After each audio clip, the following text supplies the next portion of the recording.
Bismillahirrahmanirrahim. Assalamualaikum warahmatullahi wabarakatuh. Alhamdulillahil barrir rahim, al-wasi'il alim, ar-rahmanir rahim.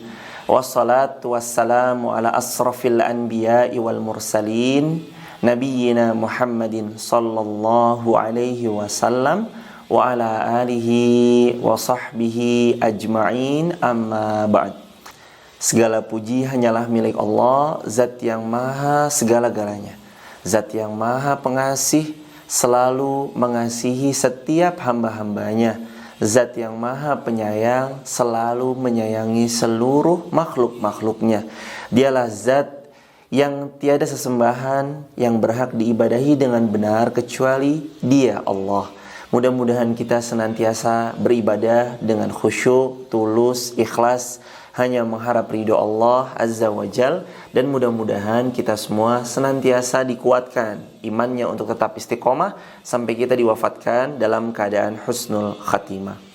Kedua kalinya, sholawat bertangkaikan salam teruntuk manusia yang paling mulia, manusia yang paling agung, baginda Rasulullah Muhammad sallallahu alaihi wasallam. Sebagaimana Allah berfirman dalam Quran surah Al-Ahzab ayat 21-nya, Allah berfirman, a'udzubillahi minasyaitonir rajim. Bismillahirrahmanirrahim. Laqad kana lakum fi Rasulillahi uswatun hasanah. Telah ada pada diri Rasulullah sallallahu alaihi wasallam suri teladan yang baik dari semua sisi. Kenapa kok Rasul sallallahu alaihi wasallam disebutkan di ayat tadi Quran surah Al-Ahzab ayat 21 uswah hasanah, bukan qudwah hasanah? Karena uswah hasanah keteladanannya mencangkup seluruh sisi. Keteladannya mencangkup seluruh sisi, mulai dari bangun tidur sampai mau tidur lagi. Keteladanan Rasul mulai dari Rasul menjadi seorang ayah, jadi seorang suami, menjadi seorang partner bisnis, menjadi seorang sahabat, menjadi seorang guru, menjadi seorang pebisnis yang ulung. Semua itu ada pada diri Rasulullah Sallallahu Alaihi Wasallam. Jadi kalau ada orang menaruh sebuah sosok yang dijadikan idola dalam kehidupannya, atau mungkin dia sangat ngefans sama sosok tersebut, harusnya orang itu menempatkan Rasulullah Muhammad sallallahu alaihi wasallam di tempat yang paling tinggi, karena memang satu-satunya manusia yang pantas dijadikan dambaan, idola. Jadikan parameter dalam kehidupan kita. Beliau adalah Rasulullah Muhammad sallallahu alaihi wasallam, dan kita berharap dan kita berdoa kepada Allah, semoga Allah mengizinkan kita berkumpul kembali dengan baginda Rasulullah sallallahu alaihi wasallam di syurganya kelak. Amin ya rabbal alamin. Pemirsa TVmu dimanapun pemirsa berada, hari ini kita akan bahas sebuah kitab yang masyhur, dan kitab ini sangatlah epik untuk kita bahas bareng-bareng. Kitabnya berjudul Ashabur Rasul. Kitab ini karya Syekh Mahmud Al-Misri. Beliau merangkum sebuah kisah-kisah indah berdasarkan dalil-dalil dan nas-nas yang sahih dari Al-Quran dan hadis Nabi yang otentik, yang kemudian beliau rangkumkan dalam kitab beliau yang bernama Ashabur Rasul. Judul kitabnya Ashabur Rasul karya Syekh Mahmud Al-Misri, berisi tentang Rasulullah Sallallahu Alaihi Wasallam dan sahabat-sahabat beliau yang membersamai dakwah beliau, yang membersamai perjuangan beliau Sallallahu Alaihi Wasallam. Pemirsa TVmu, saya ngelempar sebuah pertanyaan di awal. Apa yang akan dipilih atau siapa yang akan dipilih oleh seseorang ketika beliau memiliki sebuah perusahaan yang bergerak di bidang sebuah brand, katakanlah brand jam tangan, let's say katakanlah brand jam tangan. Siapa yang akan dipilih oleh seseorang untuk mengiklankan jam tangan tersebut? Apakah seseorang yang, mohon maaf dalam tanda kutip, buruk parasnya misalkan, atau tidak worth it untuk dipandang dan tidak memiliki daya jual? Tentu jawabannya dia akan milih seorang yang bisa memperagakan jam tangan dengan bagus. Sehingga jam tangan itu laris di pasaran. Sehingga jam tangan itu terasa keren karena yang pakai orang tersebut. Brand ambasador jam tangan akan dipilih laki-laki yang tampan rupawan wajahnya, yang kulitnya bersinar, yang badannya kalau bisa bidang, ideal, six-pack, dan seterusnya. Brand jam tangan dipilih orang yang bagus. Terus brand, apalagi misalkan kayak contoh misalkan brand susu penggemuk masa otot misalkan, orang akan cari brand ambassador dari barang yang dia jual sesuai dengan karakter barang yang dia jual. Brandnya harus keren, harus kece, badannya harus six-pack sesuai dengan susu yang dia jual. Misalkan ada susu pengemas masa otot atau pembesar masa otot dan seterusnya. Itu akan dipilih orang-orang yang worth it di bidang itu. Sekarang pertanyaan saya, bagaimana kalau Rasulullah Shallallahu Alaihi Wasallam hendak mengutus seseorang untuk jadi brand ambasador dakwah dalam menyebarkan agama Islam? Kira-kira kayak gimana klasifikasi yang akan ditentukan oleh Rasulullah SAW di dalam menjadikan seseorang untuk dakwah Islam? Alias Rasul milih brand ambasador buat Islam itu yang kayak apa sih? Nah, ternyata teman-teman sekalian dirahmati Allah, brand ambasador dalam Islam itu sangatlah indah, luar biasa. Brand ambasador dalam Islam, orangnya tampan rupawan wajahnya. Brand ambasador dakwah Nabi adalah orang yang harum, wangi, luar biasa. Brand ambasador dakwahnya Nabi SAW, mereka adalah orang-orang yang expert di bidangnya, santun dalam tutur bahasanya. Siapa dia? Siapa brand ambasador Nabi SAW? Beliau adalah orang yang pandai, beliau adalah orang yang tuturnya santun, beliau adalah orang yang tampan rupawan wajahnya, dan beliau adalah Mus'ab bin Umair. Teman-teman sekalian dirahmati Allah, siapa sih Mus'ab bin Umair ini? Yuk kita kenalan sama Mus'ab bin Umair. Beliau Mus'ab bin Umair.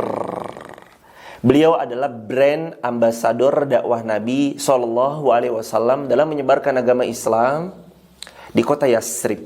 Yasrib itu sekarang dikenal dengan nama Madinah Al-Munawwarah.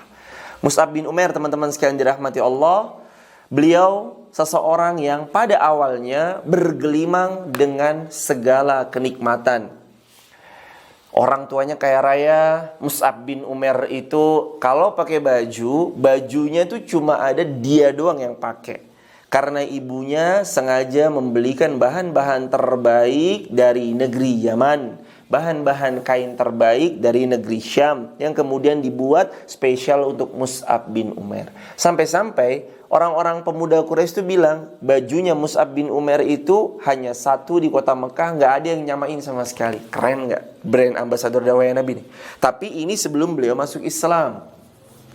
Beliau terkenal banget sama wanginya yang luar biasa, dan wanginya itu identik. Lagi-lagi karena beliau anaknya orang kaya, Mus'ab bin Umair ini anaknya orang kaya. Jadi Mus'ab bin Umair ketika memakai wangian, cuma Mus'ab bin Umair saja yang sangat-sangat detail mengetahui bagaimana indahnya wanginya wangian itu. Tapi ternyata teman-teman sekalian dirahmati Allah, nggak cuma Mus'ab doang yang tahu, semuanya ternyata juga tahu bahwa wanginya Mus'ab bukan hanya wangi semerbak, tapi identik. Sampai-sampai pemuda Quraisy kalau ngumpul, beliau bilang, wanginya Mus'ab bin Umair itu cuma Mus'ab doang yang punya. Saking keren, indah, tampan, wanginya Mus'ab bin Umair radhiyallahu an. Pemirsa TVmu dimanapun Anda berada, ada sebuah kisah yang menarik dari Mus'ab bin Umair. Mus'ab bin Umair ini salah satu brand ambasador dakwah Nabi yang beliau mampu mengislamkan dua pemuka sekaligus. Yakni pertama, beliau mengislamkan Usaid bin Hudhair. Yang kedua, beliau mengislamkan Sa'ad bin Mu'adz. Mus'ab bin Umair. Jadi beliau mengislamkan dua orang ketika dakwahnya di kota Madinah. Mus'ab bin Umair, teman-teman yang dirahmati Allah, adalah seorang di antara pemuda Quraisy yang bersinar.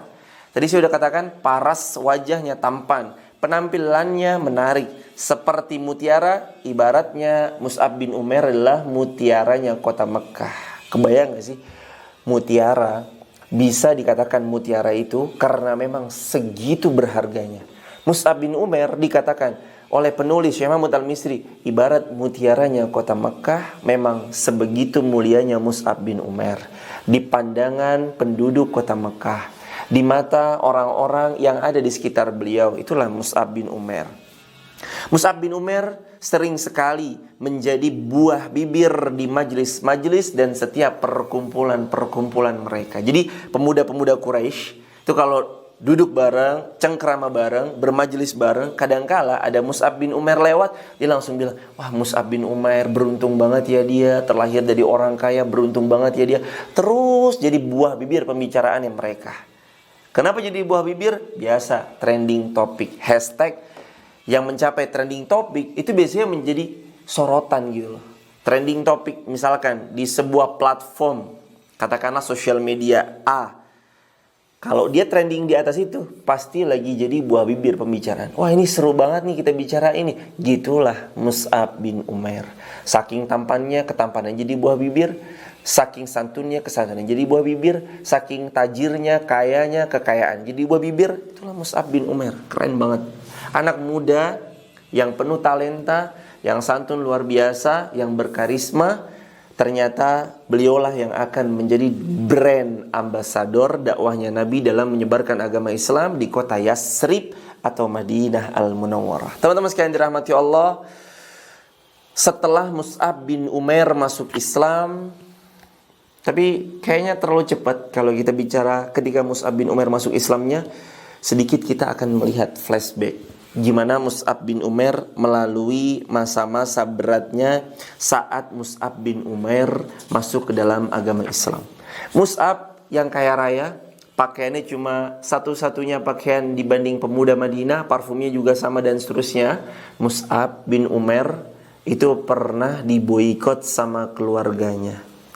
Kerasa gak teman-teman sekalian dirahmati Allah? Kita personal, kalau diboikot satu RT, mungkin kita udah gak nyaman hidupnya.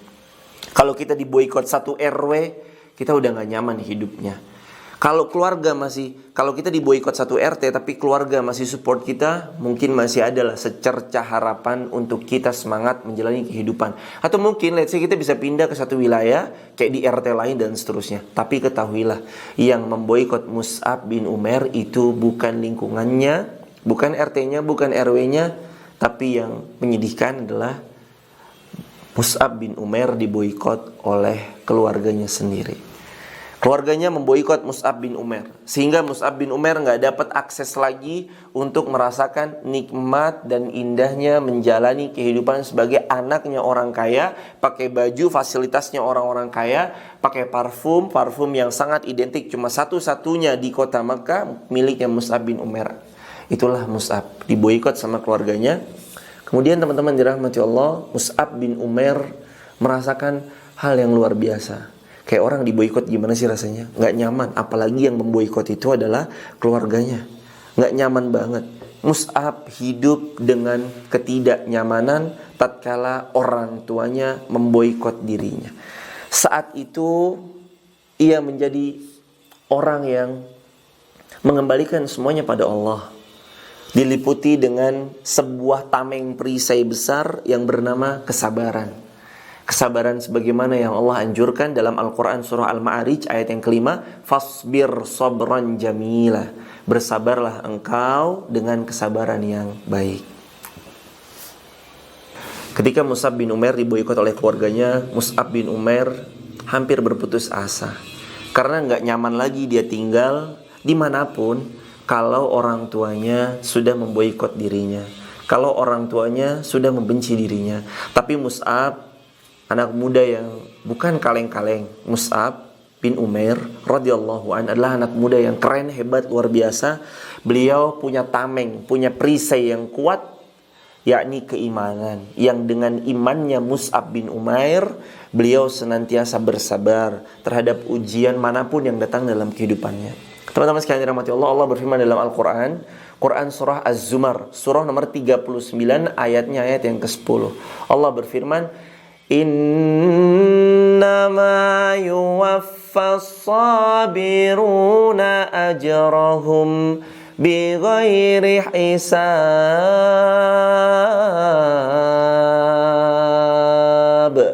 Sesungguhnya Allah akan memberikan pahala yang tanpa batas untuk orang-orang yang bersabar. Selama kesabarannya kuat, sepanjang itu juga Allah akan memberikan pahala tanpa batas. Makin tinggi sabarnya seseorang, makin berat ujian yang dia hadapi dalam kehidupannya, makin besar juga potensi pahala yang akan Allah berikan kepada orang tersebut. Teman-teman sekalian dirahmati Allah, Mus'ab, beliau memberi perisai kepada dirinya. Perisai itu bernama sabar. Perisai sabar inilah teman-teman sekalian dirahmati Allah yang membuat Mus'ab bin Umair kuat. Mus'ab datang ke Nabi, Nabi memberikan nasihat pada Mus'ab untuk bersabar. Mus'ab datang berkumpul kepada sahabat-sahabat yang lain yang telah masuk Islam. Sahabat-sahabat pun saling menguatkan satu sama lain. Makanya pernah dengar nggak Nabi SAW beliau bersabda dalam hadis Al-Bukhari, Al-arwahu junudum mujannada. Ruh itu akan ngumpul sesuai dengan yang setipe. Ruh itu ibarat pasukan, ibarat peleton, dia akan berbaris sesuai dengan regunya, sesuai dengan peletonnya. Kayak gitulah ruh. Orang soleh kumpul sama orang soleh. Biasanya kalau iman lagi ngedrop, dikuatkan oleh orang soleh lainnya saat berkumpul. Makanya Nabi SAW berpesan dalam hadis riwayat Imam Tirmidzi dan Muslim, Nabi yang mulia bersabda, al-mar'u ala dini khalil. Tirmidzi dan Abu Daud. Hadis Tirmidzi dan Abu Daud, Nabi yang mulia SAW bersabda, al-mar'u ala dini khalili falyanzur ahadukum man yukhalil. Seseorang itu tergantung dengan siapa dia berteman dekat. Maka perhatikan dengan siapa engkau yukhalil, menjadikan seseorang itu menjadi khalil, kekasih. Kekasih di sini maksudnya teman-teman sekalian adalah kalau kita berteman, cari teman dekat harus yang benar-benar hati-hati banget. Yukhalil ini teman-teman sekalian, cari teman dekat yang kalau kita berteman sama dia, dia menambah ketaatan buat kita.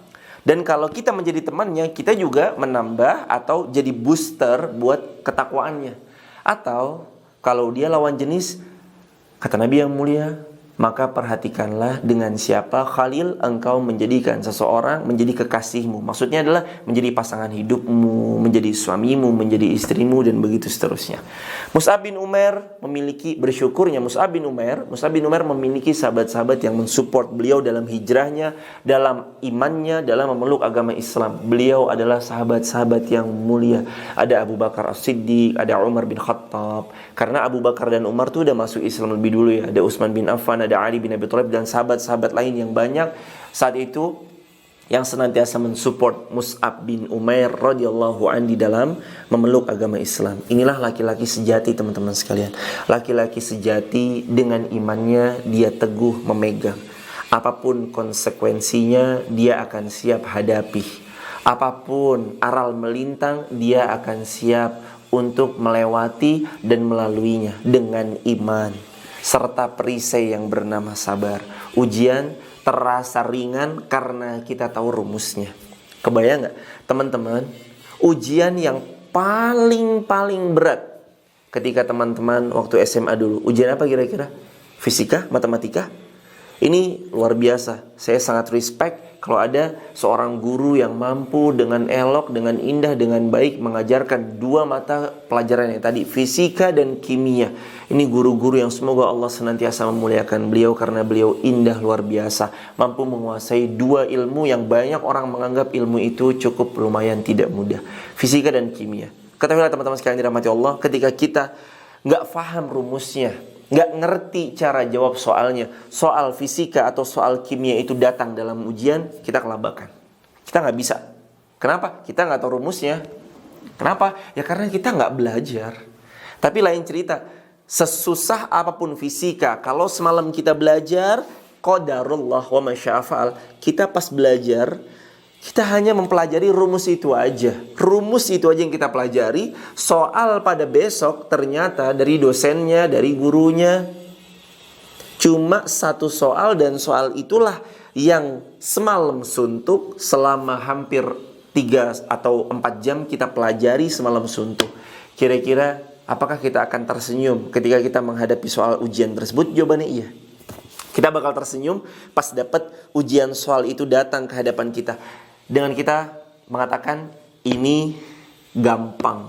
Karena baru aja semalam saya belajar rumus nyelesain soal ini. Seperti itulah di dalam menyelesaikan setiap persoalan dalam kehidupan. Kenapa Mus'ab bin Umair tetap santai, tetap indah, tetap santun, tetap sabar dalam menghadapi ujian walaupun orang tuanya memboikot dirinya? Jawabannya karena Mus'ab bin Umair tahu rumus bagaimana menyelesaikan persoalan tersebut. Jadi teman-teman sekalian dirahmati Allah, kunci dari menghadapi segala persoalan kehidupan yang datang menyapa dalam keseharian kita adalah dengan tahu rumusnya. Kalau kita tahu rumusnya, udah megang kuncinya, pintu itu akan dengan mudah kita buka karena kita sudah memegang kuncinya. Dan termasuk apapun ujian yang datang dalam kehidupan, kalau kita punya rumus untuk menyelesaikan persoalannya, Allah mudahkan karena kita tahu rumusnya. Mulai sekarang, yuk pelajari rumus kehidupan supaya setiap persoalan datang kita sudah mudah menebak.